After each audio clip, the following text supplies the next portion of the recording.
It was a hot summer afternoon, the kind that seems made to melt the world.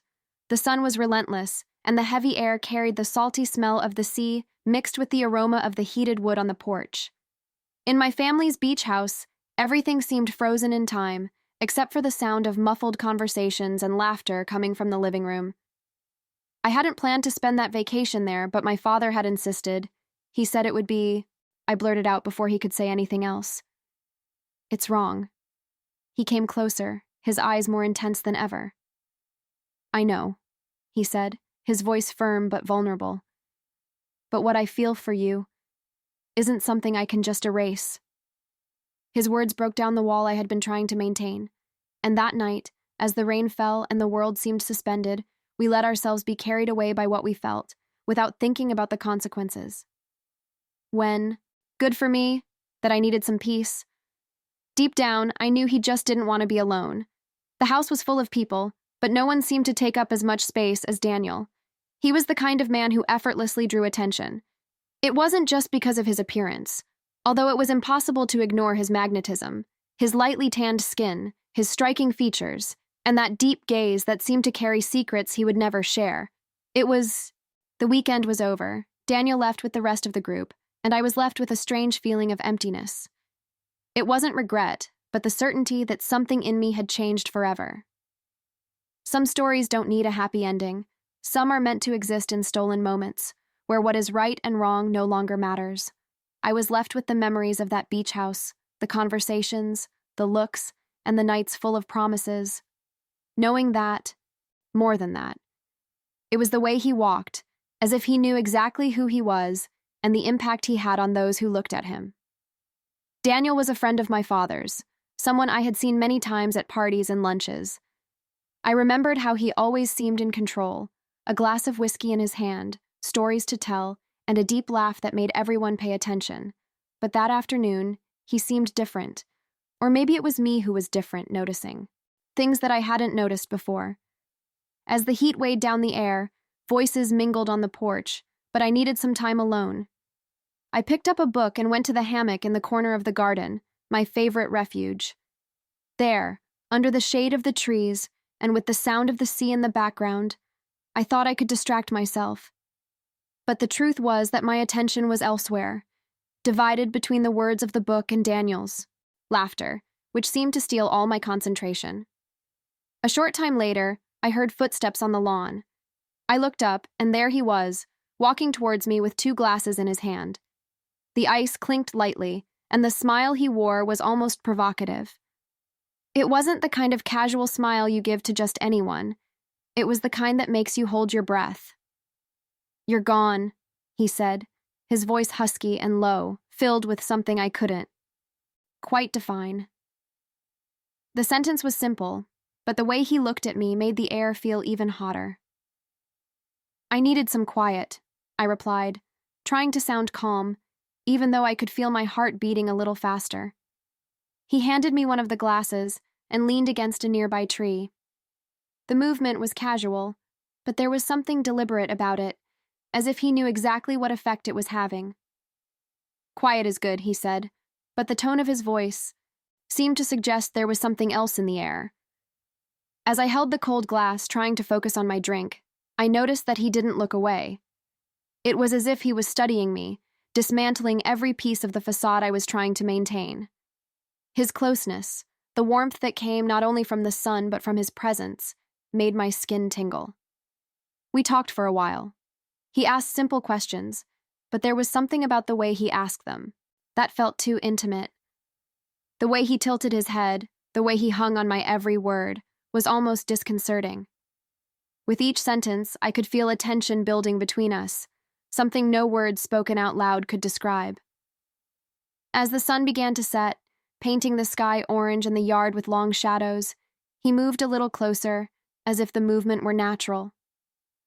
"Do you always seek silence to escape or to think?" he asked, with a smile that seemed to tease me about something I didn't yet fully understand. "Maybe a little of both," I replied, feeling my voice come out lower than I expected. His gaze grew even more intense. For a moment, it felt like the whole world had stopped. I knew he was my father's friend, I knew there was something wrong with all of this, but the way he looked at me made those barriers seem fragile. It wasn't just a look. It was like he was daring me to cross. An invisible line, a line I knew I shouldn't cross, but that was becoming increasingly impossible to resist. Daniel took a step back, as if he realized he had gotten too close. "I think I'll let you enjoy your silence," he said, but the tone of his voice and the gleam in his eyes said otherwise. Before he left, he stopped for a moment, looked back, and smiled again, a smile full of silent promise. When he returned to the porch, I stood there, alone, trying to go back to reading. But it was impossible. The heat of the day, which had seemed unbearable before, now seemed to come from within me. The laughter coming from the house, especially his, continued to echo, but now it carried something I couldn't ignore. A little while later, he appeared, carrying 2 glasses of ice. "You disappeared," he said, his voice low and husky. The sentence was simple, but the way he looked at me made my heart beat faster. "I needed some silence," I replied, trying to sound casual. He smiled sideways, handing me one of the glasses. "Your dad always says you like to read. I thought you might need this to keep up," I said, pointing to the glass. It was iced tea, and the gesture, though innocent, seemed to carry more weight than it should. We chatted for a while, and I soon realized that Daniel had a talent for making you want to talk more than you should. He listened intently, his eyes fixed on mine, as if every word mattered. There was something about him that drew me in, even as my mind fought against it. He was my dad's friend, after all. Over the next few days, our conversations became more frequent. They always started casually, a comment about the weather, a book he'd seen in my room, or even the best way to make coffee. But there was something in our dialogue that always seemed to flirt with an invisible line. And then came the night that would change everything. The group had gone out to dinner in the city, but I decided to stay. I needed some time to myself, or so I told myself. When I heard the front door open a few hours later, I thought it was my father coming home early, but it was Daniel. He seemed surprised to see me in the living room, but his smile, that easy, dangerous smile, soon appeared. "Don't like long dinners, huh?" he asked, tossing his coat on the nearby chair. "Sometimes the company of a good book is better," I replied, trying to sound casual. He laughed, and the sound reverberated through the empty room. "I can understand that, but sometimes a little conversation can be even better."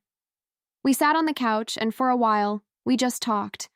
But then, silence settled in, and with it, a tension that seemed to fill every inch of the space between us.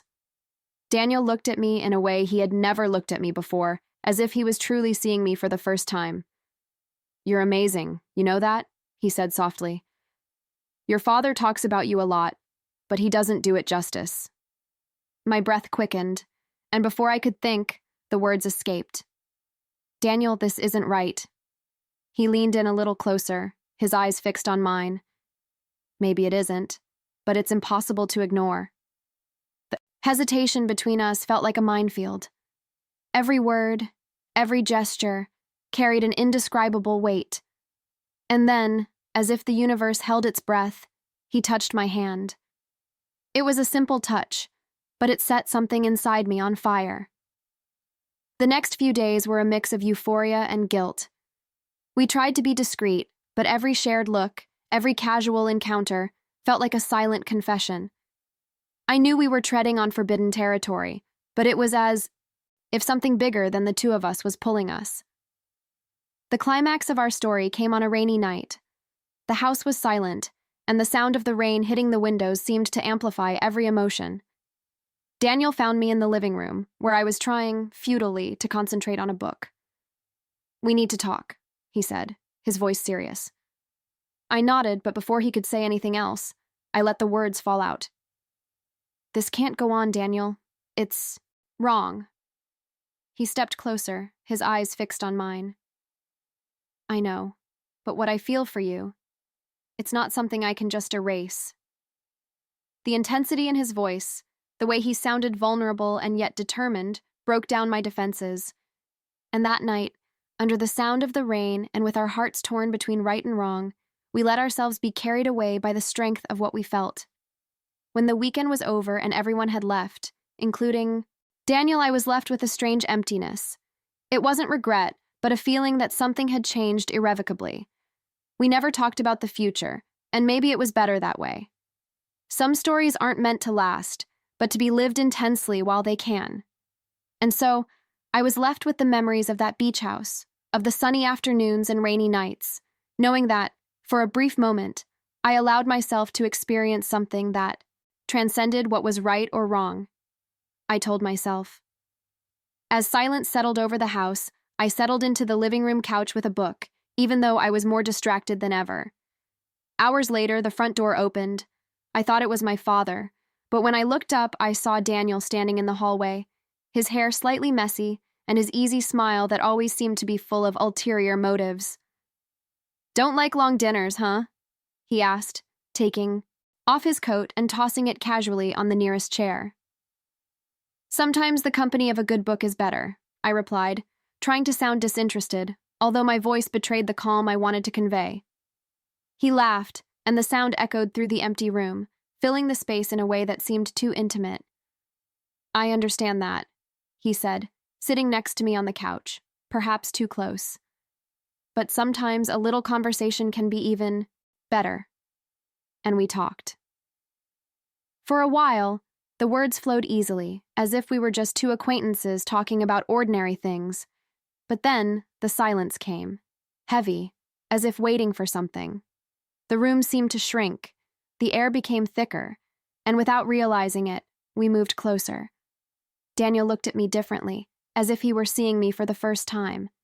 His gaze was intense, direct, almost disarming. "You're amazing, you know that?" he said, his voice low, almost a whisper. "Your father talks about you a lot, but he doesn't do you justice." My heart raced, and before I could think, the words were out. "Daniel, that's not right." He leaned in a little closer, his presence filling every inch of my surroundings. "Maybe it's not," he said, his eyes locked on mine. "But it's impossible to ignore." The tension between us was almost palpable. Every word, every gesture, seemed to bring us closer to a limit that neither of us wanted to admit existed. And then, as if everything around us had disappeared, he touched my hand. It was a simple gesture, but it was charged with an electricity that ran through my entire body. The days that followed were a roller coaster of emotions. We tried to be discreet, but every glance we exchanged, every stolen moment seemed to scream what we were trying to hide. It was wrong, I knew that. But at the same time, it was as if something bigger than the two of us was pulling us towards that irresistible abyss. It all culminated on a rainy night. The house was silent, and the sound of the rain beating against the windows was almost hypnotic. Daniel found me in the living room, where I was trying, uselessly, to pretend to read. "We need to talk," he said, his voice filled with a seriousness I was not used to hearing. "This can't go on, Daniel." For a brief moment, I experienced something that would never be forgotten.